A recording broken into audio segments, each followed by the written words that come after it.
Kalau cowok kayak anjing? Suka juga. Suka juga. Nah, kan manajer tugasnya memanage artis, bukan memanage klien. Gitu ya, kalau nggak salah ya? Banyak banget sih yang Iya, kayak gitu. kalau nggak salah siapa inisialnya hanya Geraldine apa sih?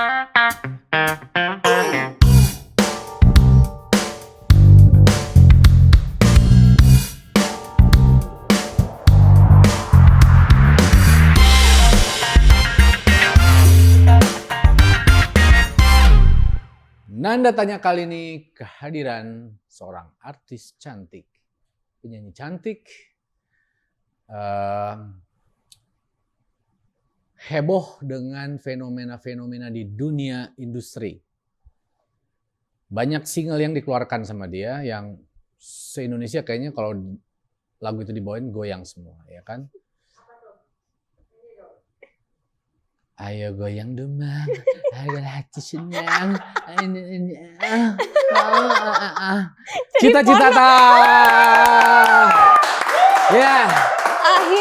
Akhirnya. Setelah sekian lama menanti. Kemo. Cita-cita tak. Bagus banget deh. Goks. Apa kabar nih? Alhamdulillah baik. Apa kabar Mas Nanda? Baik. Kok ketawa sih? Gak apa-apa. Ini pasti mau diinterogasi nih. Oh iya, kita bongkar cita-cita di sini, ya kan? Gitu. Makin cantik aja nih. Apa kabar? Alhamdulillah. Makin cantik operasi plastik? Waduh. Iya, operasi plastik. Oh gitu. Plastik kresek. Tapi aku melakukan operasi. Kan banyak orang bermetamorfosis dulu awalnya begini-gini, lama makin cantik. Kan banyak artis gitu ya. Ini faktor U kayaknya. Faktor U. Usia. Gue pernah ketemu lu dulu di salah satu program musik soal TV. Masih awal banget. Oh, pas muka gue pekta ya? Iya. Jadi gue dikenalin sama Opa. Kenalin nih. Om Nanda. Oh ini lagi heboh nih lagunya hits nih dangdut gitu. Hai. Gitu. Lucu ya, imut gitu. Mukanya putih ya kan, sini hitam. Ya kan di make upin sama orang. Make upin sama orang ya? Di make upin. Mungkin kayaknya color tone-nya nggak sama. Jadi kayak kue rainbow ya, rainbow cake. Ya. Itu masih awal-awal banget gitu itu ya? Itu awal banget, jadi kayak dia apa-apain ya udah deh terima gitu. Tapi itu dang ya kan, menghebohkan Indonesia, jagat industri. Cuma emang menurut Mas Nanda deh jadi penyanyi. Karena Mas Nanda kemarin aku lihat kayaknya pernah nyanyi juga ya. Ada di video gitu, Indonesia apa gitu. Susah nggak jadi penyanyi? Aduh, itu gue dijorogin. Gak sengaja gue, karena lagunya nasionalis, jadi mau nggak mau tadi jadi vokal guide gitu, jadi vokal ngarahan gitu. Ternyata gue disuruh nyanyi beneran. Dan tuh rasanya gak gampang ya nyanyi itu ya. Gila. Gak gampang kan? Gak gampang. Emang susah banget nyanyi. Susah banget nyanyi. Susah banget. Bukan nyanyinya ya, kalau nyanyinya bisa diatur. Maksudnya diatur dalam artian sekolah, terus belajar, bisa otodidak, bisa ke sekolah gitu. Tapi ternyata terjun di dunia entertain jadi penyanyi itu susah banget. Sesusah itu dari mulai manajemennya, terus dari mulai berkompetisi, gimana how to do-nya. Kalau mulai kompetisi sih, kalau aku sendiri sih pengennya kompetisinya sehat gitu. Tapi ya justru di belakangnya sebenarnya bisnisnya yang susah. Ya, seorang cita-cita kan nama besar di industri musik Indonesia. Ya kan single-singlenya hits. Gitu. Nah, itu pasti melalui proses kan. Nggak segampang itu kan. Jatuh bangun mungkin. Apakah lo secara instan tiba-tiba besar gitu atau dari bawah berjuang? Sebenarnya kalau ngomongin instan. Karena yang nggak instan itu yang mesti nyanyi kayak kalau penyanyi dangdut ya, panturaan, terus juga udah gitu ada yang kontes ya kan sekarang TV ada kontes nyanyi dangdut apa gitu kan, itu kan nggak instan, mereka juga berjuang gitu kan. Nah, banyak yang berjuang kan? Iya. Kontes dulu ya kan? Kontes dulu sini, kontes di meja. Beda, itu beda. Oh, Bisa entertain ya saya. Iya. Jadi tuh Cita tuh dari nyanyi jazz di Bandung. Jazz pop. Wow. Terus udah gitu terperangkap. Gue taunya lo dangdut ya kan? Iya. Dan jadi icon di dangdut lah ya. Terus jazz pop. Bawain lagu apa tuh jazz? Ya lagu-lagu Norah Jones, Diana Krall, lagu love song, wow, lagu wedding, yang gitu. cuma pakai grand piano aja, pakai saxo. Oh gitu. That's the real me lah sebenarnya gitu. Terus akhirnya pindah bukan ke Jakarta ya, pindah ke Tangerang, itu diajakin teman. Aku pikir bakal jadi penyanyi. Di kafe atau di klub di mana gitu kan, off air ya kan, show. Iya gitu, taunya dijebak. Hah, dijebak? Jadi kalau orang-orang nih semua yang mau pada ke Jakarta, hati-hati dulu ya. Maksudnya apa nih, dijebak apa nih? Trading atau apa? Oh ya, jangan ke Bareskrim. Oh iya, apa? Ya, ini lagi tren ya kan. Ya, maaf. Nggak kesana arahnya. Nggak. Gue pernah mendengar gitu ya. Lu katanya pernah jadi LC ya? Iya, itulah penjebakannya Mas. LC itu adalah? Nggak tahu itu persingkatan apa ya? Apa sih? Ladies Companion. Kok lu tahu sih? Let Google. Ada di Google ya? Di Google ada ya? Oh. Cepet banget sih lu liat Google-nya. Di pala lo Google-nya. PL, pemandu lagu, bener? Kalau bahasa Indonesia ya gitu. Iya. Gitu. Oh jadi LC di suatu klub atau karaoke gitu. Karaoke. Si karaoke itu ada launch-nya. Aku pikir aku nyanyi di launch-nya. Oh, lu pikir lu jadi penyanyi di launch? Di launch gitu. Di karaoke ternyata, itu, oke. Jadi setelah pas datang ke Jakarta itu nggak langsung ditaruh di pekerjaannya. Duduk dulu di rumahnya, makan, numpang lah. Segala macam, baju dibeliin. Wah, aku bilang nih orang baik banget gitu kan. Beliin ini, beliin itu, beliin ini, beliin itu. Terus makan dibayarin. Kan nggak enak kan kita. Kapan kita kerja? 2 bulan kemudian kerja. Pas kerja ternyata di tempat itu. So aku bilang nggak bisa karena aku basicnya itu nyanyi gitu, reguler, profesional, ya. Perform show gitu, bukan yang kayak gini. Aku bilang gitu. Terus dia bilang, ya udah, kalau kamu mau keluar balikin uangnya. Uang saya bayarin kamu makan, kamu tinggal di rumah saya beliin kamu baju. Disuruh tebus? Suruh tebus gitu, ya kan kita nggak ada uang. Kayak anak kecil, kayak anak diculik ya minta tebusannya? Iya kayaknya, mau nebus juga di rumah juga nggak ada uang. Saat itu nggak ada uang dong, boro-boro 10 juta, 100 ribu aja nggak ada gitu kan. Ya mau nggak mau gitu. Ya udah akhirnya menjalani gitu. Setelah dijalani kayak wow. Akhirnya lo jadi LC di situ. Oke. Gitu.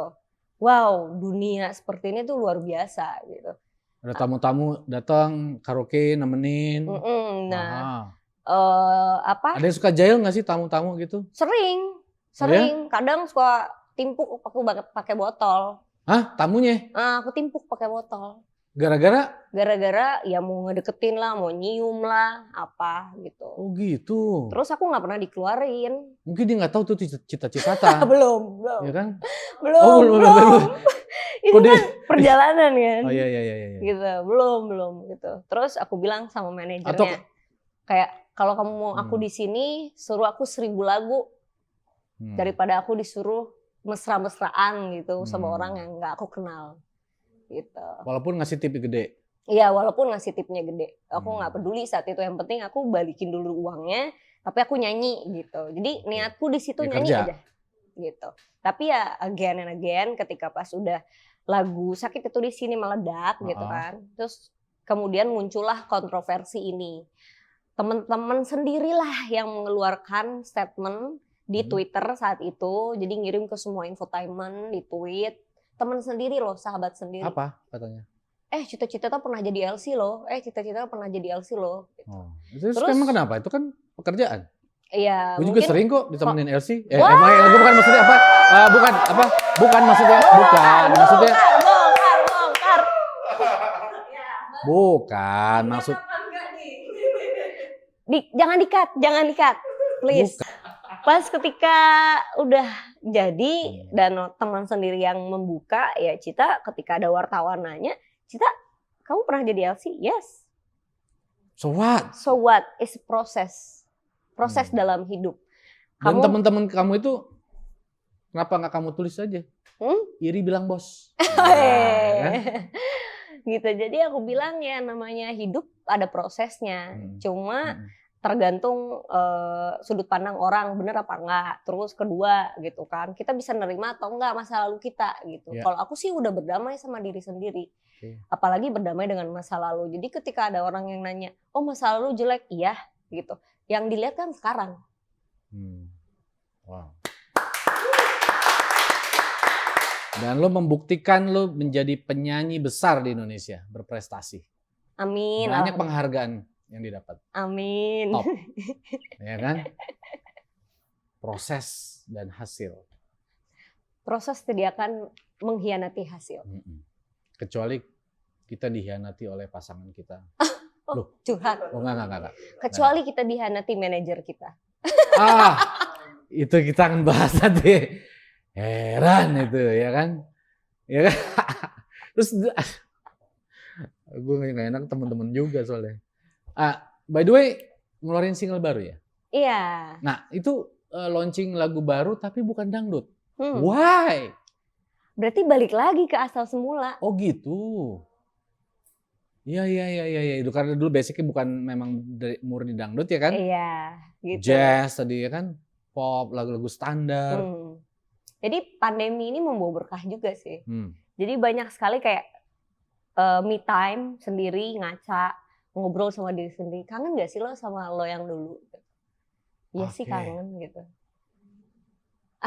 Coba deh gitu. Dan ya alhamdulillahnya ada jalan gitu. Sekolah lagi, vokal. Terus. Sekolah lagi vokal? Sekolah lagi. Padahal kan lu udah oke. Iya, tapi kan kayak dangdutnya tuh masih ke bawah gitu, takutnya gitu. Karena nyanyi dangdut tuh susah loh, Mas. Susah banget. Jadi kalau penyanyi udah bisa nyanyi dangdut, pasti bisa nyanyi pop. Tapi kalau penyanyi pop susah nyanyi dangdut. Cengkoknya susah banget. Oke. Gitu. Itulah yang menjadi perbedaan di dangdut sama pop gitu. Kalau pop susah juga, susahnya dirasa. Pop susah dirasa feel-nya. Feel-nya, jadi harus mendeliver isi dari lagunya. Gitu. Oke. Misalnya lagu tentang putus cinta misalkan gitu. Ya orang harus ikut. Gimana caranya kita nyanyi, orang tuh kayak ikut patah hati. Iya. Gitu. Gue pernah lihat video klip Rhoma Irama lagi ngedirect ya. Itu salah, itu dangdut.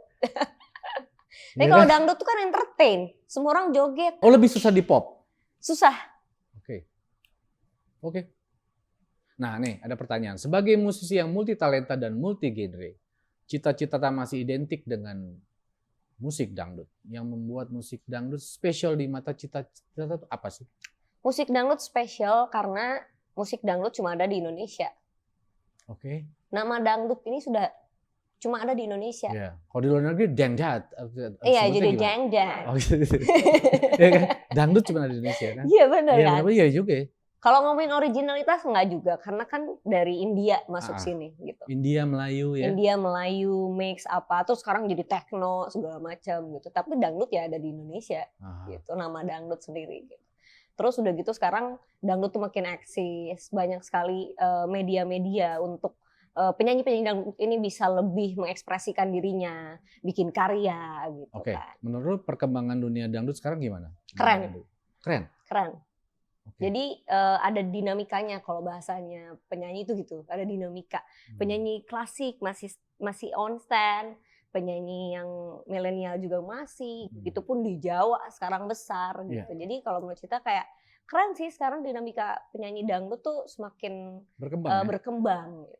Di dangdut juga ada banyak yang aliran-alirannya gitu juga. Iya gitu, jadi ada kalau bahasanya ada yang koplo, ada yang ambiar, ada yang klasik, agak gitu. Dance juga kan? Agak dance juga nih kayak Kecita gitu, itu ngedance. Aduh gitu. Aduh. Bukan ya? Beda, itu namanya DJ. Oh DJ. Jadi masing-masing tuh kayak punya ciri khas masing-masing. Gitu. Nah, menurut kamu yang membuat musik dangdut bisa bertahan sampai sekarang tuh apa? Iya, industri musik sih sebenarnya. Oke. Industri musik yang which is bisnisnya gitu. Jadi bisnis musik gitu. Jadi beda kalau penyanyinya sama bisnisnya. Gitu. Tergantung sekarang bisnisnya mau diapain nih gitu. Kalau mau cerita kayak semakin kesini musik kayak semakin lebih ke bisnis ya. Gitu. Oke. Dan hukum. dan hukum. Soal royalti musik gimana? Cahai. Sedih. Kok sedih?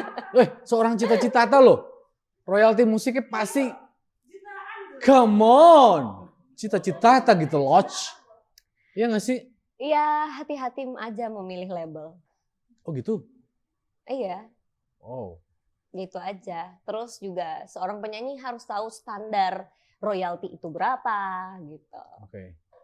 Terus juga dapat haknya apa, kewajibannya apa. Gitu. Itu harus diomongin dari awal. Pertama pas kontrak gitu. Jadi emang harus ada kontrak nih. Gitu. Begitupun event gitu. Nah, semuanya ada pesan nggak buat penyanyi-penyanyi baru nih yang mau memulai di industri? Kalau mau mulai di industri musik, belajar dulu bisnis musiknya dulu.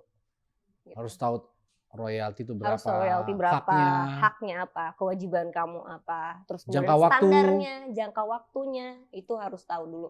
Baru tuh ke dunia entertain. Karena banyak kasus yang ribut karena nggak paham.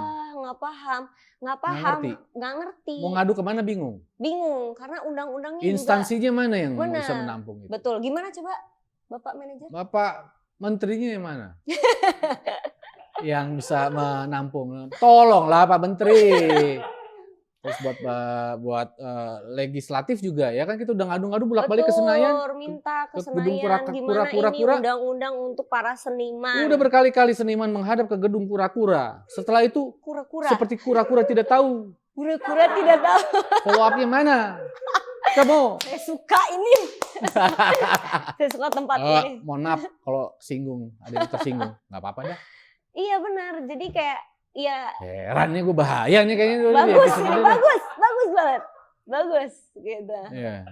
Sebagai penyanyi, sebagai apa ya namanya pelaku di industri musik kan Mas Nanda juga tahu. Kita harus benar-benar fight untuk hak kita. Iya dong. Hak dan hak orang lain. Iya, karena sedih dong ngeliat seniman ya di pas masa produktif duitnya banyak, terkenal, bla bla bla bla, di hari tuanya nggak ada royalti, nggak ada apa, hidupnya susah, sakit-sakitan. Contoh kemarin ada penyanyi legend yang kasihan kan? Iya. Padahal sebenarnya royalti itu bisa ke anak.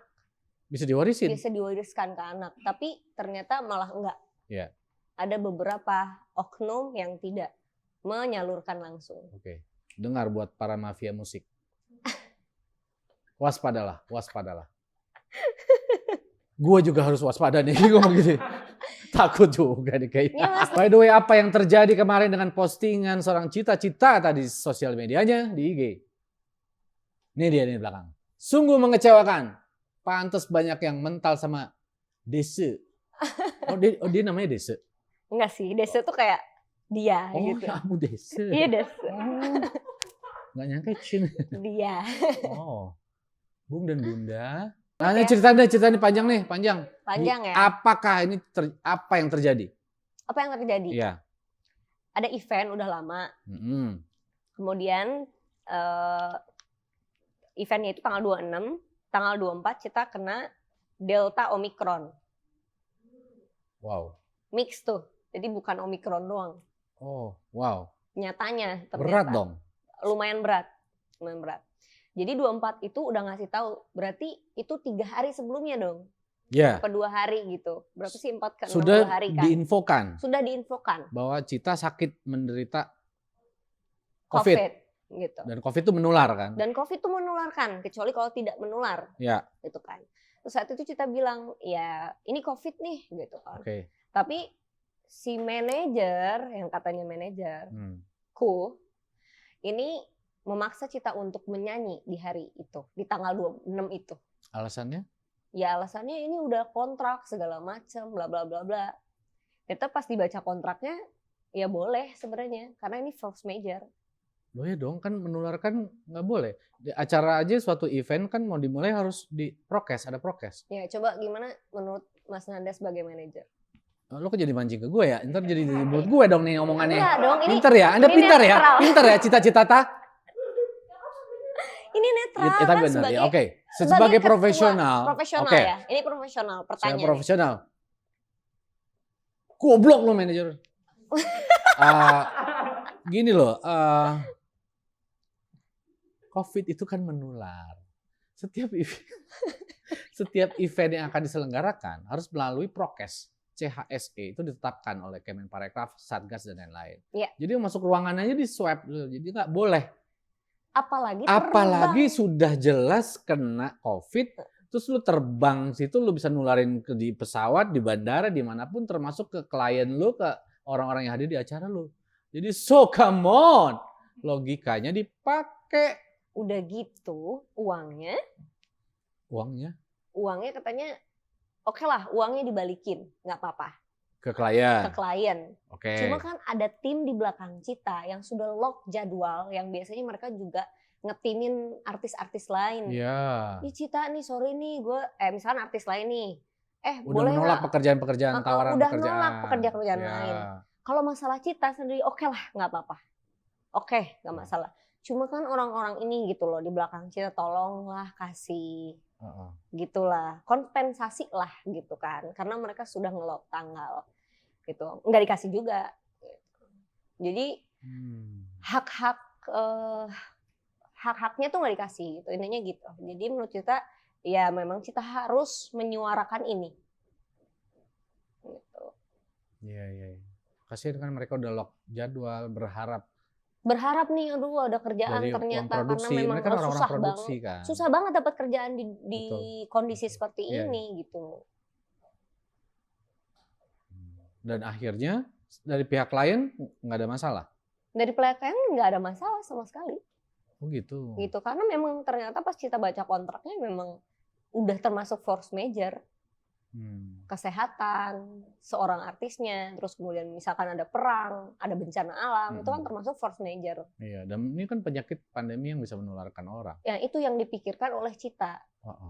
Cita sakit sendiri nggak apa-apa, tapi jangan sampai orang lain kena juga, apalagi yang punya penyakit komorbid. Sakitnya parah, ditambah COVID, gimana tuh gitu. Itu soal nyawa kan, hati nurani. Untuk memikirkan kondisi orang lain. Oke, jadi itulah alasannya Cita sampai menulis dengan tegas begini ya. Iya, kalau nggak dibikin begini, orang lain akan simpang siur. Terus juga ada bahasa yang Cita tidak profesional, ternyata Cita nggak sakit, dia cuma malas aja misalkan nyanyi. Kan ada bahasanya begitu bisa. Oh iya, bisa karena terjadi. Kalau tidak diklarifikasi seperti ini, mungkin persepsi orang jadi beda-beda. Iya. Mana nih yang benar nih, versi siapa gitu kan? Iya. Mungkin dianggapan orang atau klien, apa sih sebenarnya yang terjadi gitu. Makanya Cita berani memposting ini. Iya, dan setelah ini banyak banget yang dari event itu juga komen-komen, makasih ya Cita udah selamatin kita, gitu-gitu. Di DM. Terus ternyata kamu lebih mikirin kita gitu. Terus kayak, ya memang lah, karena ini kan ini SD juga paham ya. Iya, ini kan lagi pandemi loh gitu. Iya, tapi alasan kenapa dia nggak mau bayar kru-krunya? Alasan nggak mau bayar kru-krunya karena uangnya katanya harus dibalikin ke kliennya. Nah, kan manajer tugasnya memanage artis, bukan memanage klien. Gimana, Pak? Bener nggak? Betul? Betul dong. Manajer memanage artis. Iya. Kecuali kalau misalkan dia IO.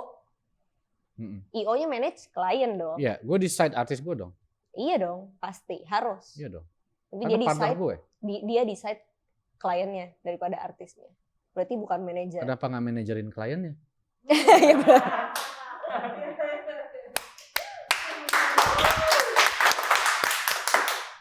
Heran, ya kan?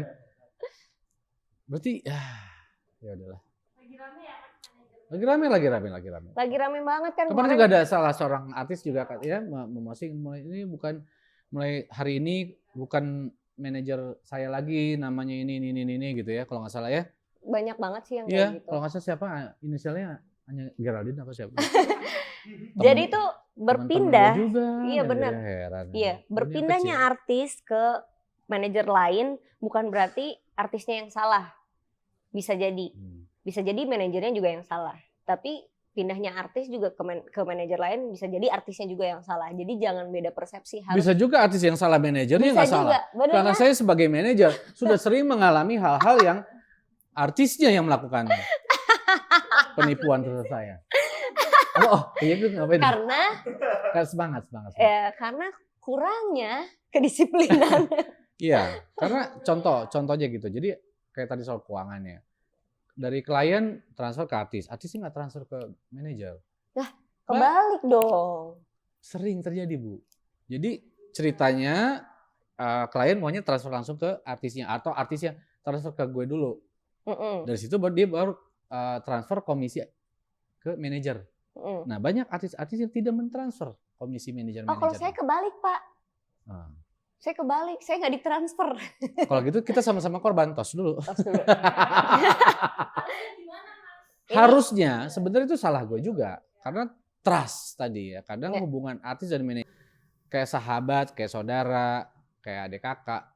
Jadi based on trust, sehingga akhirnya sistemnya lemah, tidak membuat hitam di atas putih tertulis, terus juga membuat sistem keuangan transparansi, terus juga keuangan bisa dimonitor bersama-sama, atau bisa bikin joint account rekening bersama, banyak sih gitu. Cuman ya kadang gitu terlalu karena asik dengan pertemanan dan kedekatan, akhirnya terjadi itu. Nah begitu kita tidak melanjutkan hubungan kerjasama, akhirnya baper-baperan juga tuh.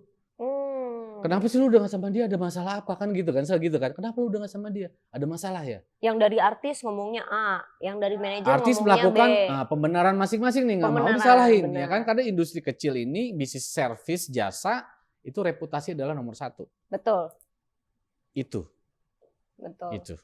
Makanya haruslah diklarifikasi langsung di nanda tanya.